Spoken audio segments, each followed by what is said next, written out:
श्री गणेशाय नमः। श्री सत्यनारायण व्रत कथा। श्री विष्णु सहस्त्र नाम श्रोत सहित। त्वमेव माता च पिता त्वमेव बंधुश्च त्वमेव विद्या द्रविणं त्वमेव शर्मम देव वक्रतुंड महाकाय सूर्यकोटि समप्रभ निर्विघ्नं कुरु मे देव शुभकार्येषु सर्वदा। नीलाम्बुजक्षामलकोमलाङ्गं सीता समारोपितवान् माङ्गं प्राणो महाचार्यत चारुचापं नमामि रामं रघुवंशनाथं।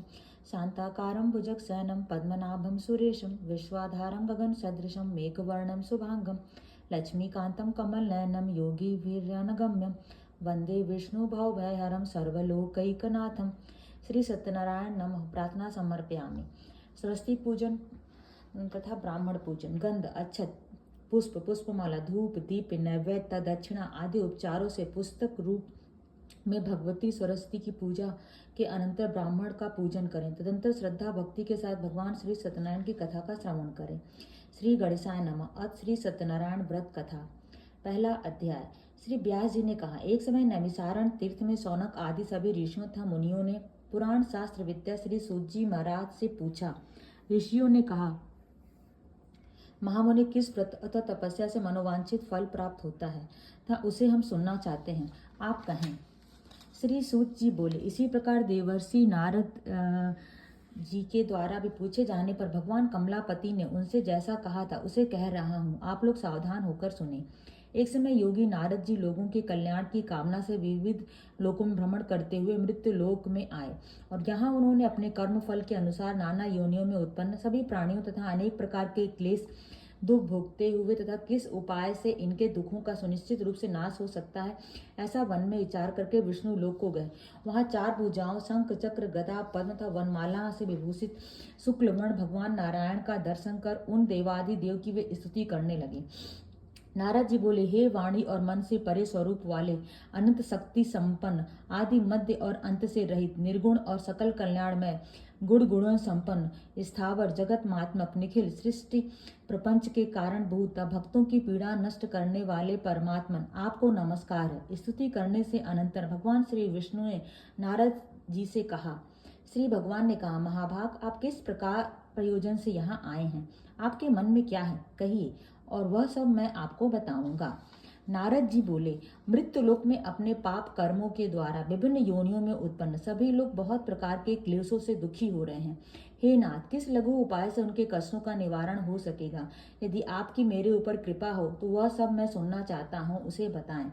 श्री भगवान ने कहा, हे वत्स, संसार के ऊपर अनुग्रह करने की इच्छा से आपने बहुत अच्छी उत्तम बात पूछी है। जिस व्रत के कारण प्राणी मोह से मुक्त हो जाता है उसे आपको बताता हूँ, सुने। हे वत्स, स्वर्ग और मृत्यु लोक में दुर्लभ भगवान सत्यनारायण का एक महान पूर्णप्रद व्रत है। आपके स्नेह के कारण इस समय मैं उसे कह रहा हूँ। अच्छी प्रकार से विधि विधान से भगवान सत्यनारायण का व्रत करके मनुष्य शीघ्र ही सुख प्राप्त कर परलोक में मोक्ष प्राप्त कर सकता है। भगवान की ऐसी वाणी सुनकर नारद मुनि ने कहा, नारद जी बोले, प्रभु, इस व्रत को करने का फल क्या है, इसका विधान क्या है, इस व्रत को किसने किया है और कब इसे करना चाहिए, यह सब विस्तार पूर्वक बतलाइए। श्री भगवान ने कहा, यह सत्यनारायण व्रत दुख शोक आदि का शमन करने वाला, धन्य धान्य की वृद्धि करने वाला, सौभाग्य और संतान देने वाला तथा सर्वत्र विजय प्रदान करने वाला है। जिस किसी भी दिन भक्ति और श्रद्धा से समन्वित होकर मनुष्य और ब्राह्मण बंधु बांधवों के साथ धर्म में तत्पर होकर सायंकाल भगवान सत्यनारायण की पूजा करें, नैवेद्य के रूप में उत्तम कोटि के भोजनी पदार्थ का सेवाएं मात्रा में भक्ति पूर्वक अर्पित करना चाहिए। केले का फल, घी, दूध, गेहूं का चूर्ण अथवा गेहूं के चूर्ण के अभाव में साठी चावल का चूर्ण, शक्कर या गुड़, यह सब भक्ष्य सामग्री सवाय मात्रा में एकत्र कर निवेदित करनी चाहिए। बंधु बांधवों के साथ श्री सत्यनारायण भगवान की कथा सुनकर ब्राह्मणों को दक्षिणा देनी चाहिए। तदंतर बंधु बांधवों के साथ ब्राह्मणों को भोजन कराना चाहिए। भक्तिपूर्वक प्रसाद ग्रहण करके नृत्य गीत आदि का आयोजन करना चाहिए। तदंतर भगवान सत्यनारायण का स्मरण करते हुए अपने घर जाना चाहिए। ऐसा करने से मनुष्यों की अभिलाषा अवश्य ही पूर्ण होती है। विशेष रूप से कलयुग में पृथ्वी लोक में यह सबसे छोटा सा उपाय है। इसी प्रकार श्री स्कंद पुराणे अंतर्गत रेवा खंड में श्री सत्यनारायण व्रत कथा का पहला अध्याय पूरा हुआ। दूसरा अध्याय। बोलो सत्यनारायण भगवान की जय। श्री सूत जी बोले, हे द्विजो, अब मैं पुनः पूर्व काल में जिसने इस सत्यनारायण व्रत को किया था उसे भली भांति विस्तार पूर्वक कहूंगा। रमणी काशी नामक नगर में कोई अत्यंत निर्धन ब्राह्मण रहता था। भूख और प्यास से व्याकुल होकर प्रतिदिन पृथ्वी और भटकता रहता था। ब्राह्मण प्रिय भगवान उसी दुखी ब्राह्मण को देखकर वृद्ध ब्राह्मण रूप धारण करके उस द्विज से आदर पूर्वक पूछा कि हे विप्र, प्रतिदिन अत्यंत दुखी होकर तुम किस लिए पृथ्वी भ्रमण करते हो? हे द्विजश्रेष्ठ, यह सब बतलाओ, मैं सुनना चाहता हूँ। ब्राह्मण बोला, प्रभु मैं अत्यंत दरिद्र ब्राह्मण हूँ और भिक्षा के लिए पृथ्वी पर घूमा करता हूँ। यदि मेरी इस दरिद्रता को दूर करने का आप कुछ उपाय जानते हो तो कृपा पूर्वक बतलाइए। वृद्ध ब्राह्मण ने कहा, हे ब्राह्मण देव, सत्यनारायण भगवान विष्णु अभिष्ट फल को देने वाले हैं। हे विप्र, तुम उनका उत्तम व्रत एवं पूजन करो, जिसे करने से मनुष्य सभी दुखों से मुक्त हो जाता है। और व्रत के विधान को भी ब्राह्मण से यत्न पूर्वक कहकर वृद्ध ब्राह्मण रूपधारी भगवान सत्यनारायण वहीं पर अंतर ध्यान हो गए। वृद्ध ब्राह्मण ने जैसा कहा उस व्रत को अच्छी प्रकार से वैसा ही करूंगा, यह सोचते हुए उस ब्राह्मण को रात में नींद नहीं आई। तदंतर प्रातः काल उठकर सत्यनारायण व्रत करूंगा ऐसा संकल्प करके वह ब्राह्मण भिक्षा के लिए चल पड़ा। उस दिन ही ब्राह्मण को बहुत सा धन प्राप्त हुआ। उसी धन से उसने बंधु बांधवों के साथ भगवान सत्यनारायण का व्रत किया। इस व्रत के प्रभाव से वह श्रेष्ठ ब्राह्मण सभी दुखों से मुक्त होकर समस्त संपत्तियों से संपन्न हो गया। उस दिन लेकर प्रत्येक महीने उसने यह व्रत किया। इस प्रकार भगवान सत्यनारायण के इस व्रत को करके वह श्रेष्ठ ब्राह्मण सभी पापों से मुक्त हो गया और उसने दुर्लभ मोक्ष पद को प्राप्त किया। हे विप्र, पृथ्वी पर जब कोई मनुष्य श्री सत्यनारायण का व्रत करेगा उसी समय उसके समस्त दुख नष्ट हो जाएंगे। हे ब्राह्मण, इसी प्रकार भगवान नारायण ने महात्मा नारद जी से जो कुछ कहा मैंने वह सब आप लोगों से कह दिया और आगे अब और क्या कहूँ। ऋषियों ने कहा, हे मुने, इस पृथ्वी पर ब्राह्मण से सुने हुए इस व्रत को किसने किया? हम सब वह सुनना चाहते हैं। उस व्रत पर हमारी श्रद्धा हो रही है। श्री सूत जी बोले, मुनियों, पृथ्वी पर जिसने यह व्रत को किया उसे आप लोग सुने। एक बार वह द्विजश्रेष्ठ आपकी धन संपत्ति के अनुसार बंधु बांधवों तथा परिवारजनों के साथ व्रत करने के लिए उद्धत हुआ। इसी बीच एक लकड़हारा वहां आया और लकड़ी बाहर रखकर उस ब्राह्मण के घर गया। प्यास से व्याकुल वह उस ब्राह्मण को व्रत करता हुआ देख प्रणाम करके उससे बोला, प्रभु आप क्या कर रहे हैं? इसको करने से किस फल की प्राप्ति होती है? विस्तार पूर्वक मुझसे कहिए। विप्र ने कहा, यह सत्यनारायण व्रत है जो सभी मनोरथों को प्रदान करने वाला है। उसी के प्रभाव से मुझे यह सब महान धन धान्य आदि प्राप्त हुआ है। जल पीकर तथा प्रसाद ग्रहण करके वह नगर चला गया। सत्यनारायण देव के लिए मन से ऐसा सोचने लगा कि आज लकड़ी बेचने से जो धन प्राप्त होगा उसी धन से भगवान सत्यनारायण श्रेष्ठ का व्रत करूंगा। इस प्रकार मन से चिंतन करता हुआ वह लकड़ी को मस्तक पर रखकर उस सुंदर नगर में गया जहां धन संपन्न लोग रहते थे। उस दिन उसे लकड़ियों का दुगना मूल्य प्राप्त किया। तदंतर प्रसन्न हृदय होकर वह पके हुए केले का फल, शर्करा, घी, दूध और गेहूं का चूर्ण सवाया मात्रा में लेकर अपने घर गया। तत्पश्चात उसने अपने बांधुओं को बुलाकर विधि विधान से भगवान श्री सत्यनारायण का व्रत किया। उस व्रत के प्रभाव से वह धन पुत्र से संपन्न हुआ और इस लोक में अनेक सुखों का उपभोग कर अंत में वैकुंठ लोक चला गया। इसी प्रकार श्री स्कंद पुराण अंतर्गत रेवाखंडे श्री सत्यनारायण व्रत कथा का दूसरा अध्याय पूरा हुआ। श्री सत्यनारायण भगवान की जय। तीसरा अध्याय। श्री सूत जी बोले, श्रेष्ठ मुनियों, अब मैं पुनः आगे की कथा कहूंगा, आप लोग सुने। प्राचीन काल में उल्का मुख नाम का एक राजा था। वह जितेंद्रीय, सत्यवादी तथा बुद्धिमान था। वह विद्वान राजा प्रतिदिन देवालय जाता और ब्राह्मणों को धन देकर संतुष्ट करता था। कमल के अनुसार मुखमाली उसकी धर्मपत्नी शील, विनय एवं सौंदर्य आदि गुणों से संपन्न था, पति परायण थी। राजा एक दिन अपनी धर्मपत्नी के साथ भद्रशिला नदी के तट पर श्री सत्यनारायण व्रत कर रहा था। उसी समय व्यापार के लिए अनेक प्रकार की पुष्कल धन राशि से संपन्न एक साधु वाणिक वहां आया। भद्रशिला नदी के तट पर नाव को स्थापित कर वह राजा के समीप गया और राजा को उस व्रत में दीक्षित देकर विनय पूर्वक पूछने लगा। साधु ने कहा, राजन, आप भक्ति युक्त चित्त से यह क्या कर रहे हैं? कृपया वह सब बताइए, इस समय मैं सुनना चाहता हूँ। राजा बोले, हे साधु, पुत्र आदि प्राप्ति की कामना से अपने बंधु बांधवों के साथ मैं अतुल तेज संपन्न भगवान विष्णु व्रत का पूजन कर रहा हूँ। राजा की बात सुनकर साधु ने आदर पूर्वक कहा कि राजन, इस विषय में आप मुझे सब कुछ विस्तार से बतलाइए। आपकी कथा अनुसार मैं व्रत एवं पूजन करूंगा। मुझे भी संतत नहीं है, इसे अवश्य ही संतति प्राप्त होगी। ऐसा विचार कर व्यापार से निवृत्त हो आनंद पूर्वक अपने घर आया। उसने अपनी भार्या से संतति प्रदान करने वाले इस सत्य व्रत को विस्तार पूर्वक बताया तथा जब मुझे संतति की प्राप्ति होगी तब मैं इस व्रत को करूंगा। इस प्रकार उस साधु ने अपने भार्या लीलावती से कहा।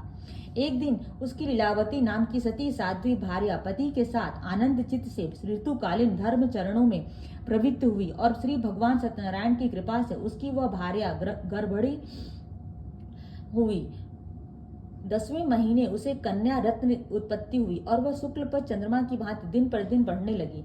उस कन्या का कलावती यह नाम रखा गया। उसके बाद एक दिन लीलावती अपने स्वामी मधुर वाणी में कहा कि आप पूर्व में संकल्पित श्री सत्यनारायण व्रत क्यों नहीं कर रहे। साधु बोला, प्रिय, इसके विवाह के समय व्रत करूंगा। इस प्रकार अपनी पत्नी को भली भांति आश्वस्त कर वह व्यापार करने के लिए नगर की ओर चला गया। इधर कन्या कलावती पिता के घर बढ़ने लगी। तदंतर धर्मज्ञ साधु ने नगर में सखियों के साथ क्रीड़ा करती हुई अपनी कन्या को विवाह योग्य देखकर आपस में मंत्रणा करके कन्या के विवाह के लिए श्रेष्ठ वर का अन्वेषण करो ऐसा दूत से कहकर शीघ्र ही उसे भेज दिया। उसकी आज्ञा प्राप्त करके दूत कांचन नामक नगर में गया और वहां से एक वाणिक पुत्र लेकर आया। उस साधु ने उस वाणिक पुत्र को सुंदर और गुणों से संपन्न देखकर अपनी जाति लोगों तथा बंधु बांधवों के साथ संतुष्ट चित हो विधि विधान से वाणिक पुत्र के हाथ में कन्या का दान कर दिया।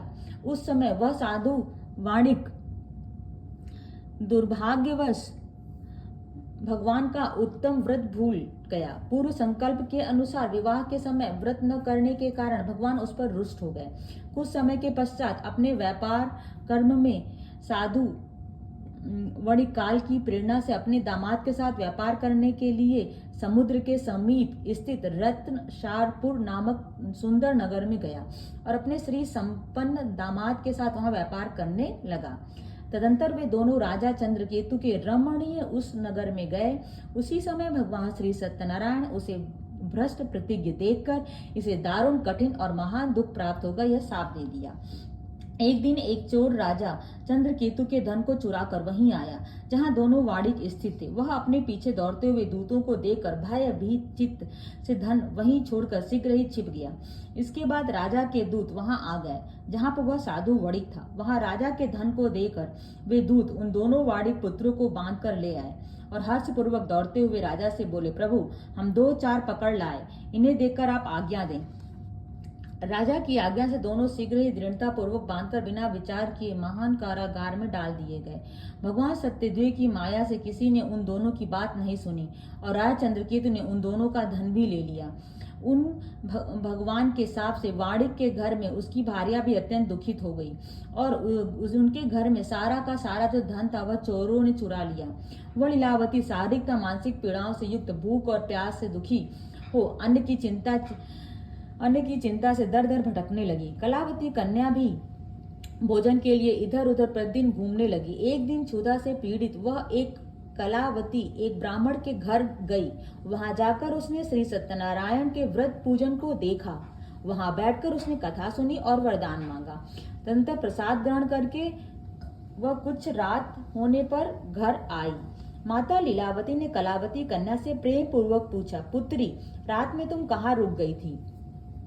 तुम्हारे मन में क्या है? कलावती कन्या ने तुरंत माता से कहा, माँ, मैंने एक ब्राह्मण के घर में मनोरथ प्रदान करने वाला व्रत देखा है। कन्या के इस बात को सुनकर वह वाणिक की भार्या व्रत करने को उद्धत हुई और प्रसन्न मन से उस साध्वी ने बंधु बांधवों के साथ भगवान श्री सत्यनारायण का व्रत किया तथा इसी प्रकार प्रार्थना की कि भगवान आप हमारे पति एवं जमाता के अपराध को क्षमा करें, वे दोनों अपने घर शीघ्र आ जाएं। इस व्रत से भगवान श्री सत्यनारायण पुनः संतुष्ट हो गए और उन्होंने नृपश्रेष्ठ चंद्रकेतु स्वप्न दिखाया और स्वप्न में कहा, नृपश्रेष्ठ, प्रातः काल दोनों वाणिक को छोड़ दो और वह सारा धन भी दे दो जो तुमने उनसे इस समय ले लिया है, अन्यथा राज, धन एवं पुत्र सहित तुम्हारा सर्वनाश कर दूंगा।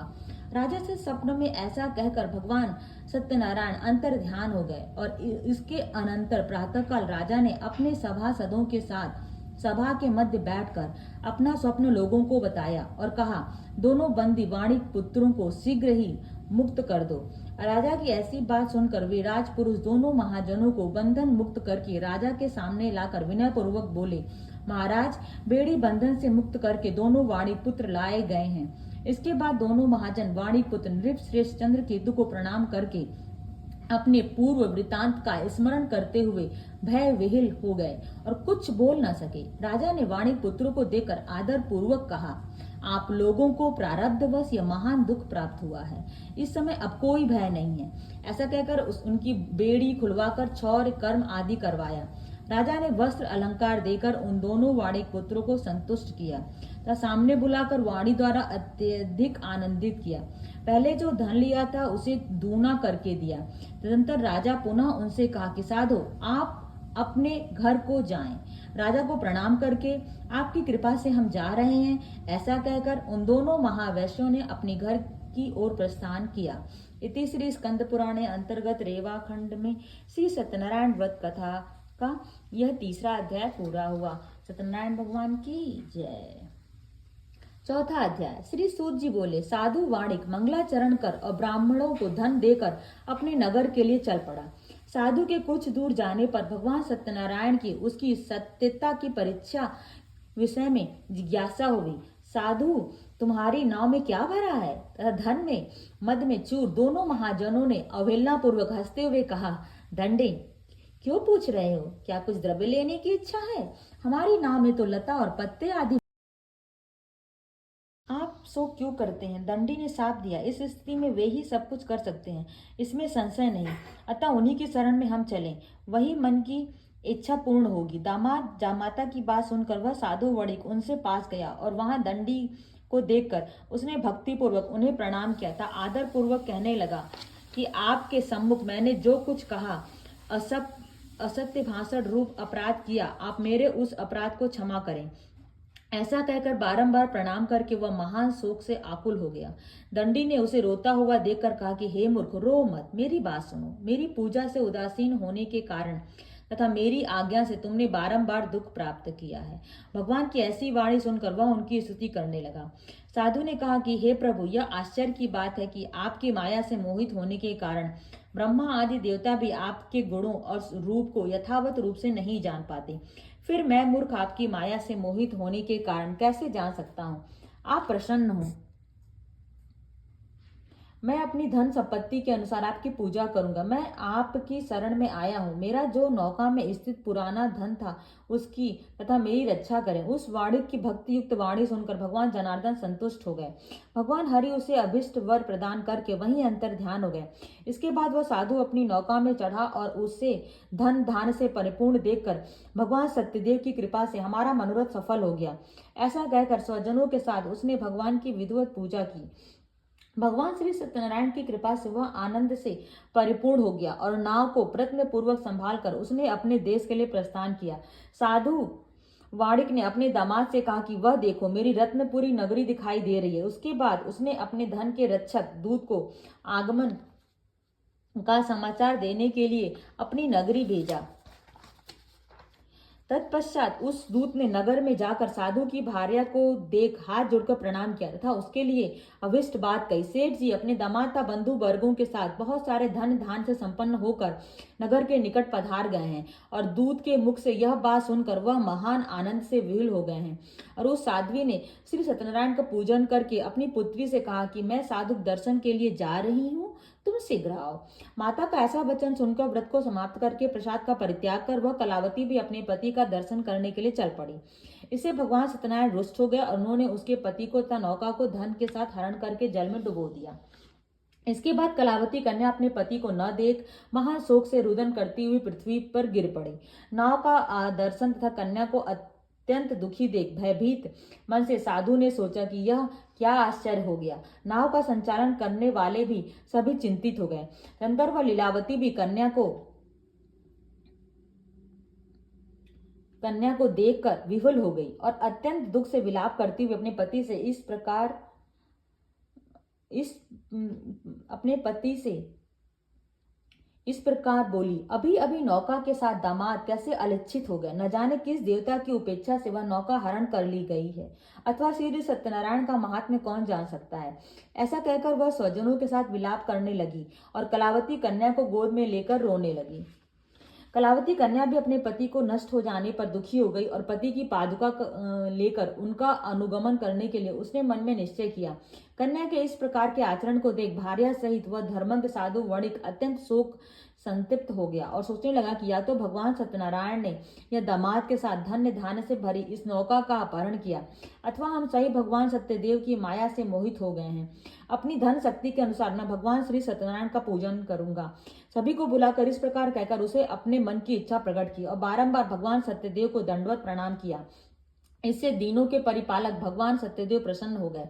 भक्त वत्सल भगवान ने कृपा पूर्वक कहा कि तुम्हारी कन्या प्रसाद छोड़कर अपने पति को देखने चली आई। निश्चय ही इस कारण उसका पति अदृश्य हो गया है, और यदि घर जाकर प्रसाद ग्रहण करके वह पुनः आए तो हे साधु, तुम्हारी पुत्री पति को प्राप्त करेगी, इसमें संशय नहीं।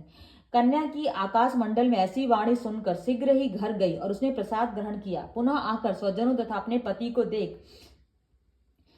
देखा। तब कलावती कन्या अपने पिता से कहा कि अब तो घर चलें, विलंब क्यों कर रहे हैं। कन्या की वह बात सुनकर वाणी पुत्र संतुष्ट हो गया और विधि विधान से भगवान सत्यनारायण का पूजन करके धन तथा बंधु बांधवों के साथ अपने घर गया।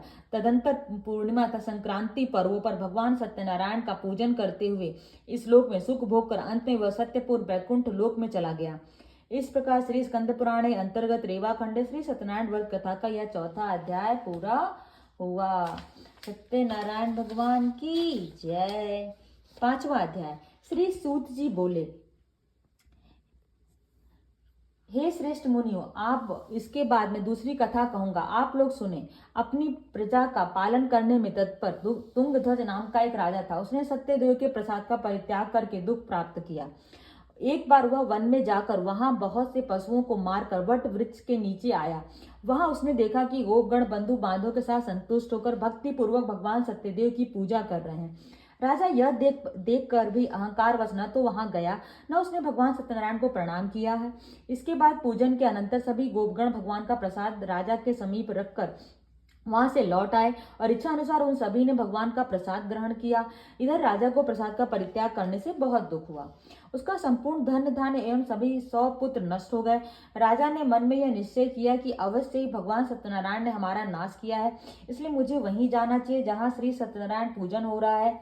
ऐसा मन में निश्चय करके वह राजा गोप गणों के समीप गया और उसने गोप गणों के साथ भक्ति श्रद्धा से युक्त होकर विधि पूर्वक भगवान सत्यदेव की पूजा की और भगवान सत्यदेव की कृपा से वह पुनः धन और पुत्र संपन्न हो गया था। इस लोक में सभी सुखों का उपभोग कर अंत में सत्यपुर वैकुंठ लोक को प्राप्त हुआ।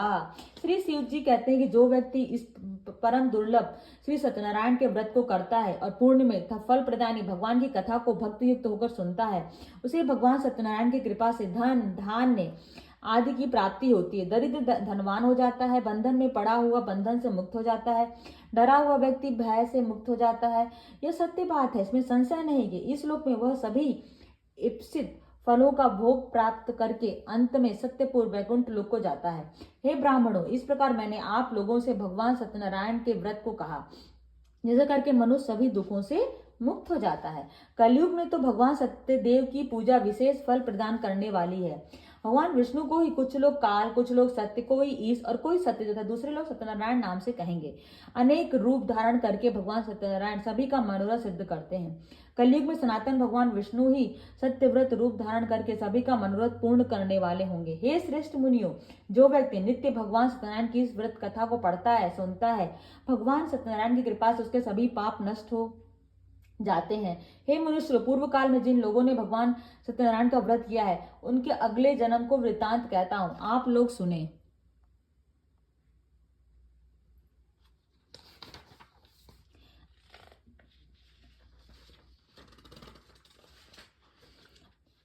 महान क्या संपन्न सतानंद नाम के ब्राह्मण सत्यनारायण का व्रत करने के प्रभाव से दूसरे जन्म में सुदामा नामक ब्राह्मण हुए और उस जन्म में भगवान श्री कृष्ण ध्यान करके उन्होंने मोक्ष प्राप्त किया। नकड़हारा भेलगुओं का राजा और अगले जन्म में उसने भगवान श्री राम की सेवा करके मोक्ष प्राप्त किया। महाराज उल्का मुख दूसरे जन्म में राजा दशरथ हुए, जिन्होंने श्री रंगनाथ की पूजा करके अंत में वैकुंठ प्राप्त किया। इसी प्रकार धार्मिक और सत्यव्रती साधु पिछले जन्म के सत्यव्रत के प्रभाव से दूसरे जन्म में मोरध्वज नाम का राजा हुए। उन्होंने और आर्य से चीरकर अपने पुत्र की आधी देह भगवान विष्णु को समर्पित कर मोक्ष को प्राप्त किया। महाराज तुंगध्वज जन्मांतर में स्वयंभू मनु हुए और भगवत संबंधित संपूर्ण कार्यों का अनुष्ठान करके वैकुंठ लोक प्राप्त हुए। जो गोपगण थे वे सब जन्मांतर में ब्रज मंडल में निवास करने वाले गोप हुए और सभी राक्षसों का संहार करके उन्होंने भी भगवान शाश्वत धाम गोलोक को प्राप्त किया। इति श्री स्कंद पुराणे अंतर्गत रेवा खंडे श्री सत्यनारायण व्रत कथा का 5वां अध्याय पूरा हुआ। श्री सत्यनारायण भगवान की जय। श्री सत्यनारायण जी की आरती। जय लक्ष्मी रमणा श्री जय लक्ष्मी रमणा सत्यनारायण स्वामी जन पातक हरणा। ओम जय लक्ष्मी रमणा रत्न जटित सिंहासन अद्भुत छवि राजे। नारद करत निराजन घंटा ध्वनि बाजे। ओम जय लक्ष्मी रमणा प्रगट भय कलि कारण द्विज को दरस दियो। बूढ़े ब्राह्मण बन कर कंचन महल कियो। जय लक्ष्मी रमणा दुर्बल भील कथा हो जिन पर कृपा करी। चंद्रचूर्ण एक राजा जिनकी विपत्ति हरी। ओम जय लक्ष्मी रमणा वैश्य मनोरथ पायो श्रद्धा तज दीनी। सो फल भोग्यो प्रभु जी फिर स्तुति कीन्ही। ओम लक्ष्मी रमणा भाव भक्ति के कारण छिन छिन रूप धरियो। श्रद्धा धारण कीन्ही तिनको काज सरियो। जय लक्ष्मी रमणा ग्वाल बाल संग राजा वन में भक्ति करी। मन वांछित फल दीनो दीन दयालु हरि। ओम जय लक्ष्मी रमणा चढ़त प्रसाद सवायो कदली फल मेवा। धूप दीप तुलसी से राजी सत्य देवा। ओम जय लक्ष्मी रमणा श्री सत्यनारायण जी की आरती जो कोई नर गावे। तन मन सुख संपत्ति मन वांछित फल पावे। श्री सत्यनारायण